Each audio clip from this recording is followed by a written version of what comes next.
Hey, man.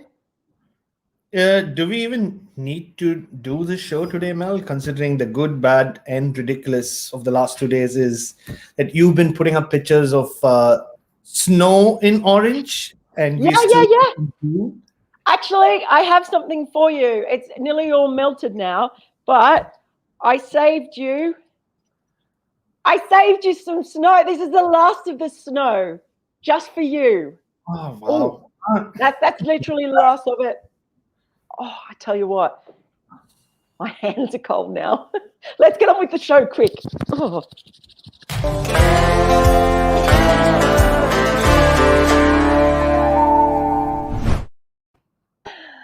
Hello and welcome to The Good, the Bad and the Ridiculous, coming to you from snowy Orange. And if you haven't looked at my Instagram, you should go and check it out because it's got some pretty snow pics on it. Well, pretty little snow video. It's been very, very exciting year. Lots of people don't realise that Australia gets snow, Barra, but we do. Some parts, very few parts, and I've always said that Orange should have won that competition to be the capital of Australia. It didn't, but let's call it the winter capital. Let's call it the snow capital of Australia. It is the snow capital. It's been lots of fun. Hello to Himanshu Verma, who says, morning, guys. Hello to you as well. Thank you for joining us. Well, it was really interesting first day of the second test, I thought. Lots of changes in there for New Zealand and some new faces and then some ordinary ordinary batting in there for a bit, you've got to say. But let's see what there's Himanshu. Hello. Let's go through these nominations. First up, from Debajit Ghosh. Good. England openers batting a session without losing a wicket. It's also England's longest opening stand in the first innings of a home test since 2009. Gee, I love it when you guys do a bit of statage. You've got a good chance of getting a nomination if you do some of the work for us. Hello, Ollie. Oh yeah, and you'll get some of that as well. Yeah, somebody's up. But oh wow, okay, calm down, Yeah. Olivia. Ollie's excited about England actually going for a whole session without losing a wicket. Yeah, and rightly so.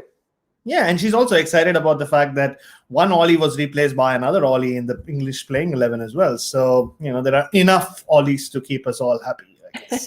But yeah, it just tells you how exceptional a player Alistair Cook was. Not only did he have all those partners, and I heard on the commentary yesterday, the last time they did have a century stand was Cook and Strauss.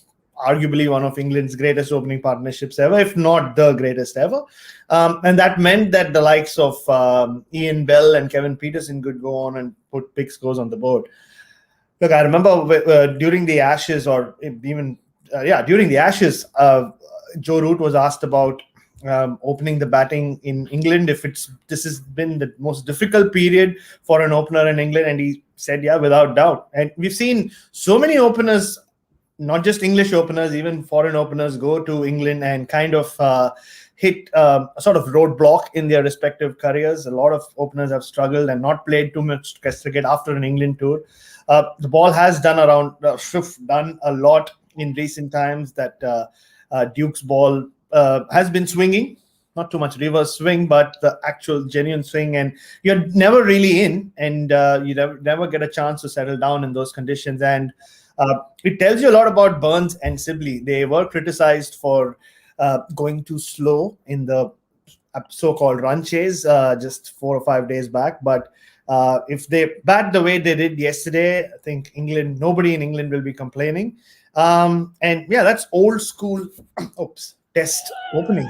Well, it was interesting too because the ball didn't swing enough. Like that whole thing when the lacquer comes off the Duke's ball swinging a bit more, and so you saw that real contrast before lunch and then after lunch, like with those 3 quick wickets falling. Because I thought that New Zealand and Matt Henry in particular bowled really quite well in the morning. So it wasn't as though and they were rewarded for patience, really. But aside from, I don't know if you saw one of the balls from Matt Henry that started off wide and it ended up almost at sort of point by the time it had finished swinging.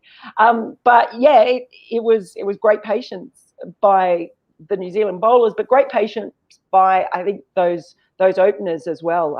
Look, a lot of countries have struggled to find good opening pairs in the past sort of 10 years. It's not just an England thing either. It's a common theme. Hey, it's a hard job. But again, just impressed by the grit of Rory Burns again. He's proving to be quite key this series. I know Ollie's just excited because of all the Ollies. Ollies are to England cricket what Mitches have been to Australian cricket, I've decided. So that is a great nomination to start off with.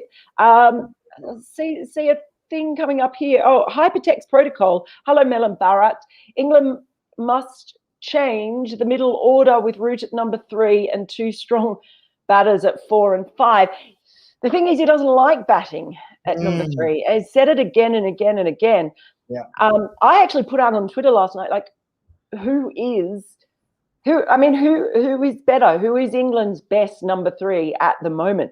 And I reckon I got about 40 different names on the replies. So yeah, their batting lineup has a lot of fragility in it at the moment. It might be strengthened, of course, with other players coming back. But yeah, that number 3 is an issue. I think you're right, Hypertext, but I'm pretty sure Joe Root's not going to go there. He just really doesn't want to. I remember the Joe Denley press conference from 2 years ago was in Birmingham before the Ashes began. Mel, you were there when someone asked him, so how did you find out you're going to bat 3? And he just said, well, I just got a call from Joe. And, I had this whole scene play out in my head saying, Joe, hey, Joe, yeah, you're 3, I'm 4. And Joe says, okay, Joe. That's pretty much what would have happened. And you're right. There has been a lot of talk in the last few years about Joe Root at number 3, but I don't think they've spoken about it in the last 18 months or so, because they've realized it's of no use. Root's going to stick to 4. He's not the only top order, high quality batsman in the history of the game who's preferred 4 to 3. So you can't blame him either. It's just, it just means that there's an opportunity for someone else to come and take that spot. We go back to the likes of Wesley and Vince and so many others. Just nobody has taken that play by storm. I think those names were mentioned, and you mentioned Joe Denley. I think someone replied with Joe Denley as well. Had David Milan. I had Ian Bell. There were lots of replies to that. So it's a really interesting one. But our next nomination, let's bring it up here from Linux Leah. Good. The small-mouthed one playing a test. The 2 wickets are icing on the cake. And, of course, the small-mouthed one is Trent Boult. To be fair, you put up a picture of him that you took on your television, and the angle was actually really strange. And it made him look like he had sort of an alien head with his massive forehead, but his mouth looked small on that big head. So fair dues. It's not bad, isn't it? When you can sort of bring him, you can take out the two couple of bowlers and just sort of throw in Trent Boult and Matt Henry for the second test. Oh, yeah, and about that picture, I'm known for my blurry pictures on the ground. The way I take pictures is there are 2 ways of doing it, right? Either you take a picture of TV when there's live action, or you pause, as you can on Foxtel and lots of other platforms these days, and try to take a picture. So I'm extremely bad at it. And Isha, my wife, gets very annoyed whenever I do that. Whenever she sees me pause, she just shakes her head and leaves the room. So that's not the reason I hate pause. But yeah, his face in reality did look massive. But I don't know what he was doing at that point. It looked like he was asking Richard Kettleborough to hand over all his belongings more than asking him. Yeah, that's he's an interesting character, Trent Boult. He's never short of a laugh. But there was that one point yesterday during the day's play when Trent Boult was off the field and him and Tim Southee sat there, and the only thing I thought of was they are New Zealand's Anderson and Broad. they haven't played for that long, but together they're just a force. And but New Zealand now with Jamieson and Neil Wagner, they have the option to rotate them around as well. And I was doing some number crunching as well for a change, Mel. I thought I should do some homework as well. And since Kyle Jamieson has made his debut, not only have New Zealand not lost a test match and climbed to number 1 and made the World Test Championship final, in 7 matches, in 14 innings, only once has a team made 300. That was West Indies in the second innings in a game that they anyway lost, I think, by an innings. So run scoring against this New Zealand attack has not been easy. And like you said, the luxury to just bring Bolt in, to take Southee and Jamieson out. And there's some wonderful comments about Matt Henry there. Test average of 51, but he's been a county legend of sorts, taken a lot of wickets. And I do agree with if Muku can pull up the comment, his action is a lot like Shane Bond. Yeah. I was thinking about it yesterday. I think he has low-key one of the smoothest bowling actions in contemporary cricket. And he showed yesterday just the 2 balls he bowled to get Sibley and Root out after that great opening stand. Tells you that right now New Zealand just seem to be really spoilt with their fast bowling resources. I have this theory basically that it is a universal truth that and an incontrovertible truth that whenever Matt Henry comes into the side, everyone is surprised at his average. It happens every single time because he's got that thing where he never plays consecutive tests. He comes in and then he goes out, and that's probably part of his thing. It's hard for him to get that good run going because of the strengths in the New Zealand bowling. But whenever he comes back in, it's always this, how's his average only 51? You watch every single time. It'll happen the next time. It'll probably be, I don't know who he'll play a test against next. It's unlikely to be India, but just watch what happens. It's one of the sort of truisms of cricket that will always happen. People will always be surprised at its average. Yeah, and hopefully his average will dip below 50 after his performance here. Yeah, it probably has. I hope so. It was 51, wasn't it? Okay, so next nomination, I think we might even have, there we go. Patel's excellent spell today. This is from AB Cricket 19, offering New Zealand more options to explore for the World Test Championship final. Absolutely. Yeah, so we've talked about Mitchell Santner before and whether or not, he's best suited to white ball cricket. He's not a wicket-taking spinner in Test cricket by any means, and there's often the feeling that he's basically there to tie up an end while you wait for your strike bowlers to rest and recuperate and come in for their spells. But Patel does offer them something different, and I think he's sort of made a bit of a decent play for himself on day one. And there's so much talk about, or has been so much talk in England and elsewhere about, when are you going to get your next Botham? When are you going to find your next Flintoff? When are you going to get your next Kapil Dev? And they don't talk about it as much as that in New Zealand, but they've been looking for the next Dan Vittori for the last 7-8 years. I think even while Dan Vittori was playing, you speak of Alistair Cook having a lot of opening partners. Just look at the number of spinning partners that Daniel Vittori had. More after Paul Wiseman, I can't think of anyone else who played more than 7 or 8 test matches consistently. And it's been the same since Vittori walked away. Mark Craig, he had that one test match where he took a lot of wickets. They've tried Ish Sodhi, they've tried Mitchell Santner, Todd Astle, Will Somerville, tough name for me. But, we saw him play that SCG test last year. So they've tried many. Ajaz Patel won them a test in the UAE, didn't he? And but he fits in with this bowling attack, if you ask me. Yeah.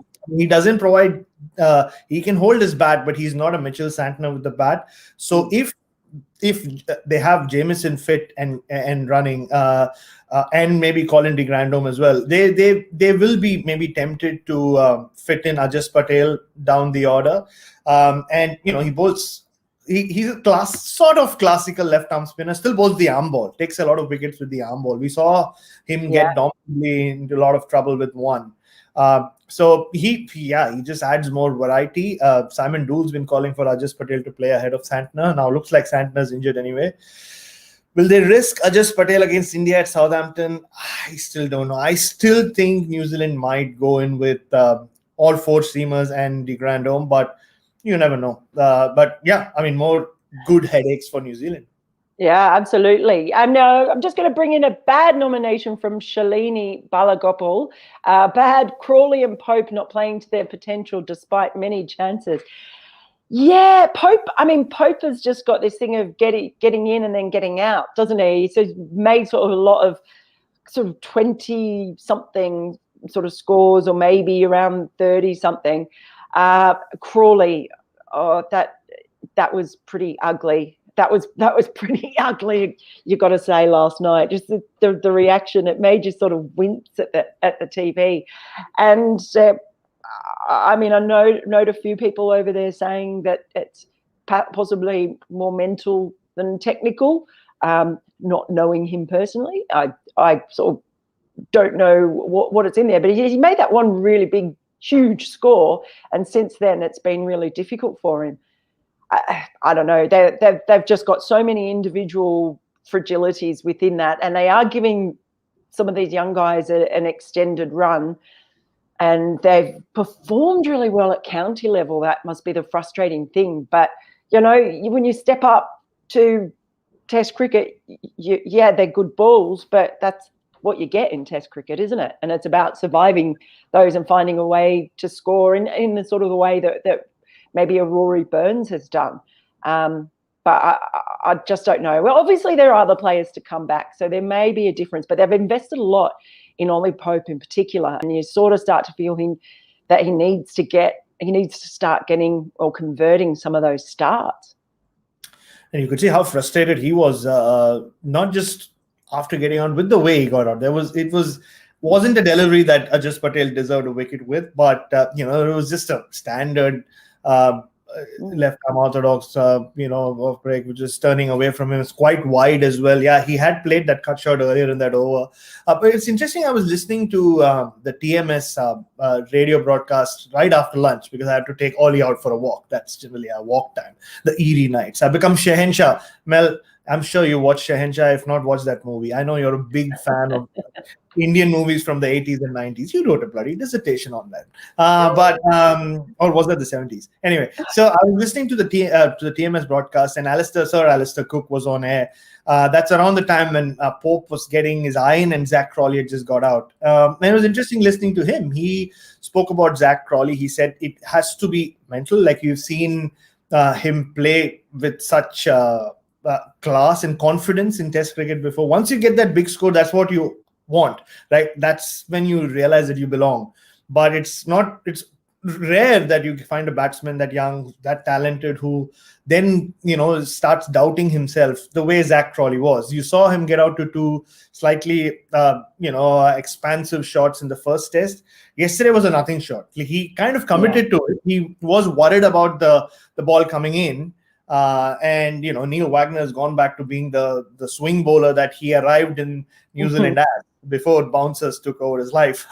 And you could see he was worried about the ball coming in, and he was also worried about playing an expansive shot. So he was caught in no man's land, and it just looked bad. And three failures. It takes us back to the question of, they just have this issue, England, with middle order batsmen. We've seen all those names we took earlier: Denley, Wesley, Wins, Malan.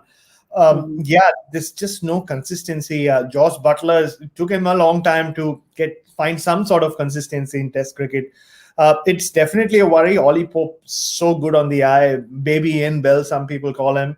But you can't be getting out to borderline rash shots over and over again and not making the most of your opportunities. Yeah, and it's part of the same theme. I noticed Arpan saying Bracey just going on to show that there is indeed a difference between county and international. I think he's a lot better cricketer than we've seen of him at this level. But who knows how, he's not going to get that many chances as, I don't think, once others come back. So, yeah, that's it. It's exactly right. It does show that there's a difference. Okay, so our next nomination from Maglu Bacha. Naglu Bacha. Bacha means Naglu bacha. baby. Iwava. Bacha means baby. I have no idea what muggle. I think it's like a muggle, like a Harry Potter muggle.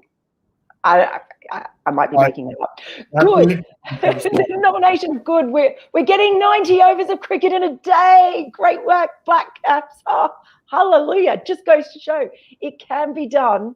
And you know, I for one applaud it. I mean, now you know why the Black Caps win the Spirit of Cricket Award year after year. This is why. I mean, you know, there were people questioning Test cricket itself, including Mel and Bharat last week, about why can't these guys just bowl 90 overs? Why are they taking the fans for a ride? It had to be a New Zealand team who said, okay, we'll fix that. We'll get 90 overs. I mean, I was impressed when they bowled 29 overs in the first session. This is before Ajaz Patel, who bowls off 1.5 steps and had no follow through, came into the attack. I mean, people think Jadeja goes through his overs quickly, but Ajaz Patel could well give Jadeja a run for his money. So that helped. But yeah, maybe every team needs an Ajaz Patel. Yeah, maybe they do. I wouldn't mind it at all. Just noticing another nomination there from Royal Dong. Good New Zealand seam attack. In what other national team would Lockie Ferguson struggle to even make the squad? That's a very good point there. And yes, it is. That goes back to what we were saying about just dropping in Trent Boult and Matt Henry when you want to. So our next nomination, though, that has been sent in is from Cricket Stats. I think this is really good. I like this nomination. If England don't trust their spinners, won't pick one, don't trust their batters, play an extra one to balance the side, and don't trust their seamers, have to pick 4 and not rely on 3 and a spinner, who can they trust? Ridiculous. I thought I like the way that point has been made. The trust issue. Do England have a trust issue? I think they have a major trust issue.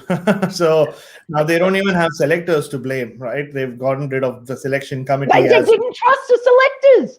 They got rid of one.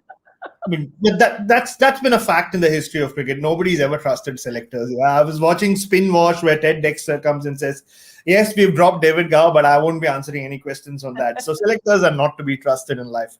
Ask any cricketer, he or she will tell you that. But yeah, I mean, I think they are getting into a muddle in terms of, like, you know, managing rotation. And yesterday, when Simon Dool brought up that issue on commentary, if Trent Boult can fly back from India to New Zealand, quarantine in a hotel for 14 days, spend 10 days with his family, then take the onus on himself to fly to England early, get ready, play a test match. Why can't these English players, who are now, some of them are playing in the T20 Blast, show up for a test match?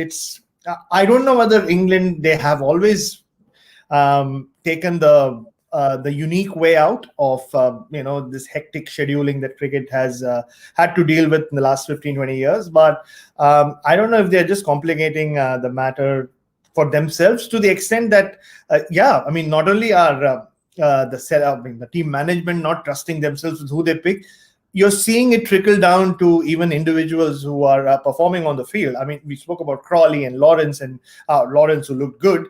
Yes, for change. Especially, I remember one punch before I went to sleep of Ajaz Patel that was really well played.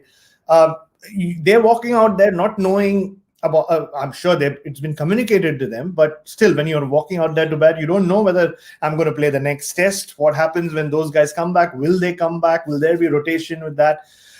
It is complicated. I always thought about it, Mel. If Anderson and Broad, everybody talks about how many wickets they've taken. I don't think any other English fast bowler will get anywhere close, not just because they won't have longevity, because England just don't let any of their fast bowlers play 5 test matches in a series. So, yeah, I mean... it's worth remembering as well, like just not even just this year, but certainly in the past several years, I mean, England just play more tests than any other country too, because they're in the Northern Hemisphere. So they have those long, 7 tests has been the deal with Sky over the past, summers. I think it's now 6, but it has traditionally been 7. They're playing 7 this summer, and then they do those winter tours where, you know, and they play five test series against Australia and against India. So that their schedule is often, having covered them compared to, say, Australia, the England schedule always feels a lot more crowded and hectic compared to the Australian schedule, and also they don't pull out like tours as much as Australia does as well. I like to play cricket a lot more, I guess. Yeah, so that's maybe a little factor in there as well, that I think over a period of years, and that's one of the reasons James Anderson has played so many tests as well. I think it's the fact that England actually play so many tests that kind of helps too, and that's been the way for sort of many years. Just seeing one there. I'm bringing this in from Priyanka Day. Good. How good has the Edgbaston pitch been? Had something for everyone. Seamers, batters and spinners. Yeah, it's been good. And I'm just giving a shout out because that's my home ground. That's where I would normally be at this time of year. I'd be at Edgbaston. Simon Dool actually tweeted at me last night because Edgbaston lunches for the media are the stuff of legends. Yes. And he tweeted me and says, "I actually a bit cut down this year," and sort of been, so that's a little bit disappointing for obviously him. But yeah, Edgbaston pitch, it looks great. It usually does. It's got a terrific groundsman there, and there has been something in it sort of for everyone. So I'm looking forward to seeing how it kind of plays out just over the next few days. I think they're sort of saying even early on though, maybe a little bit too paced. I heard I think it might have even been Matt Henry saying that afterwards. So might be interesting just to keep an eye on that and see how that goes. But it did look good, and every time there was the like shots, the wide shots, the blimp shots, the drone shots, whatever they were, I was like, oh, I do miss being there. That was my little Edgbaston. Yeah, good old Birmingham. I love Birmingham. It gave us Ozzy Osbourne, it gave us Black Sabbath, it gave us heavy metal. And it's known as a city of inventions, but the roller skate, the skateboard, the mass spectrometer, the pen. There's a lot of things invented in Birmingham. Shout out to Birmingham. Okay, our final nomination that we've had sent in is good. Matt Henry took important wickets. Yes. Bad. Rory Burns too slow. Really? Was he really? You know, it's Test cricket, day one. They've got a lot of fragility in the batting order, and it's the first time in many years that they haven't lost a wicket in the first session. So I wouldn't criticise him for being too slow. I know he had his critics in the last test, but that was fine for me. I think you know what it is, Mel. I think it's a generational discord. I'm pretty sure Sonak's the youngest viewer, the youngest regular viewer we have on Good Bad Ridiculous. So if I'm not mistaken, he's not even in his teens, is what he had said once on our show with his comment. So I'm not blaming him here at all. Like, he's grown up on T20. He was born into the T20 era. So to see someone not just bat slow, but bat like Rory Burns, where, we grew up in an era, Mel, where, someone just gliding a ball towards third man, past gully and running for a single was exciting. Cricket was good fun. Like Gary Kirsten scored all his runs there. I don't remember Gary Kirsten doing anything else but dabbing a ball towards third man and taking a single. So I understand where Sonak's coming from. Also means that we are getting older by the day, Mel. Okay, you aren't. I am certainly. But yeah, I thought Rory Burns is, in comparison to the Crawleys and the Lawrences and the Popes of the world, he scored a lot of runs in county cricket as well. He's done it his way. And he's brought it to Test cricket. I still think, I have a feeling, just with his technique, he might struggle on conditions or in conditions where the ball does kind of jump off the surface. But for now, he's shown a lot of technique, a lot of grit and determination. And for all the oddness about his the early bits of his stance, he gets into really good positions, and he doesn't have too many weaknesses. He's not the easiest batsman to dislodge, but you can tie him up, I guess, and he's playing a very important role for England. Imagine where they would be without him and Sydney. Yeah, absolutely. I'm just going to quickly mention a couple ones, a couple here. One from Gulshan Singh saying, "Don't you just love a good crowd. And yes, that was the other thing about being at Edgbaston.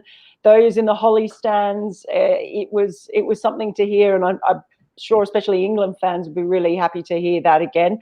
One from Martin Lawrence saying, could another team make 6 changes from one game to another and play so well?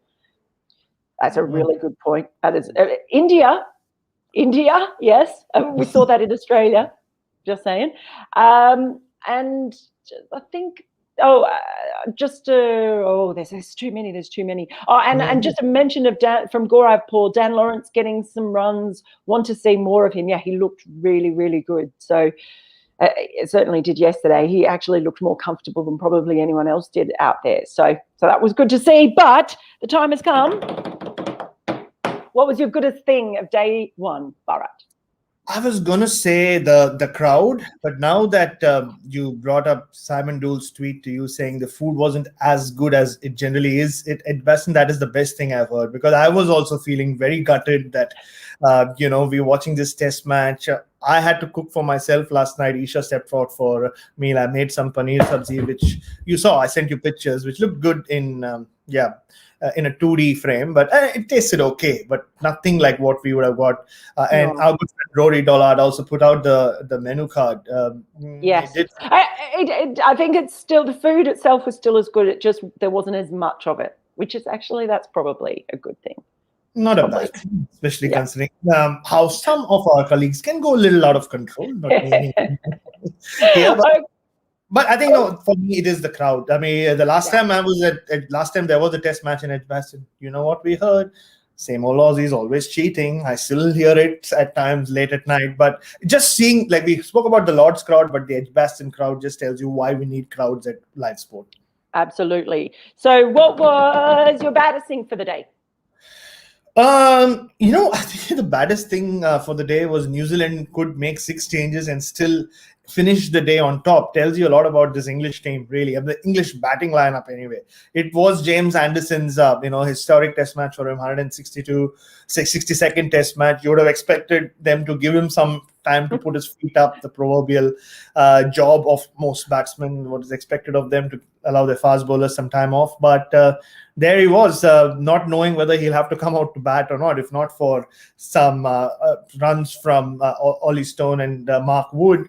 He would have batted on day 1 after Joe Root won the toss and elected to bat. So, yeah, something's amiss with this English batting lineup and just the mentality of their batsmen. Yeah, that's a fair one for there. But what is your ridiculous thing for the day? Oh, that's a tough one. There were a lot of ridiculous things that happened yesterday during the test, but I think I'm going with Sagar. I'm going with Sagar for poor James Bracey. Think about it. He was being spoken of as being brought into the team as a batsman. Suddenly, Ben Foakes gets injured. Josh Butler is still IPL, whatever it is, like he's in the hangover phase of the IPL, not allowed to play Test cricket. And he's thrown into the deep end as a wicketkeeper after having kept in only 16 first-class games. And now he's got 2 no scores. So you just have to feel bad for him. Just a ridiculous start for someone. A couple of months back or even a month back, you would have been expecting to make this debut as a batsman. Everyone's talking about him in the same breath as a Dan Lawrence or Zach Crawley. But, where does his career go from now? How will he be judged? Who knows? So that for me is ridiculously sad how it started for James Bracey. Yeah, I can see Sagar also agrees with you. Poor Bracey, finding it tough to buy a run. Well, we shall see who buys a run, of course, in day 2. You're getting ready to stay up, Bharat? Undoubtedly. I am really getting ready to stay up. There are a couple of comments about the West Indies South Africa test. Unfortunately, we don't see it in Australia A, and also starts well past midnight here. So we were following the scores. I'm very, very happy. I mean, unfortunate for Bonner that he had to be concussed out, but my good friend Kyron Powell's back playing Test cricket, so I'm looking forward to that in the second innings. Yeah, absolutely. Yes, we only have one pair of eyeballs, and we don't unfortunately get it all here, but we well, we've got one pair of eyeballs each. And those eyeballs will be focused on the test. So bring your eyeballs back here tomorrow for more Good, Bad, and Ridiculous. Please do send us your nominations on Twitter if you can. Hashtag Good, Bad, Ridiculous. And we will see you tomorrow.